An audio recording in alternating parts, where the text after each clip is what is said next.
Hi అండి. Mutton కర్రీని ఎప్పుడు ఒకేలా కాకుండా ఇలా కొంచెం డిఫరెంట్గా డబల్ మసాలాతో మటన్ కర్రీ చేసి చూడండి. ముక్క సాఫ్ట్గా జ్యూసీగా భలేగుంటుంది. వైట్ రైస్ బగారా రైస్లోకి సూపర్గా ఉంటుంది.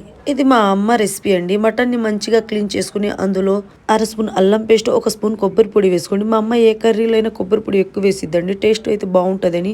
ఉప్పు, పసుపు, ఒక స్పూన్ కారం వేసుకొని మంచి ముక్కలకు పట్టేలా కలిపేసుకోండి.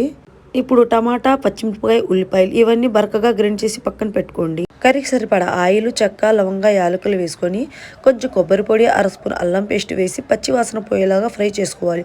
టమాటా, పచ్చిమిర్చి ప్యూరీ వేసుకొని ఉప్పు, పసుపు వేసి ఆయిల్ పైకి వచ్చేలాగా ఫ్రై చేసుకోవాలి. అలా ఫ్రై అయిన తర్వాత కలిపి పెట్టిన మటన్ వేసేసుకొని మధ్య మధ్యలో కలుపుకుంటూ ఒక 20 నిమిషాలు ఉడికించుకోండి. అలా ఉడికిన తర్వాత ఒక గ్లాస్ వాటర్ వేసి ముక్క సాఫ్ట్గా అయ్యేదాకా ఉడికించుకోవడమేనండి.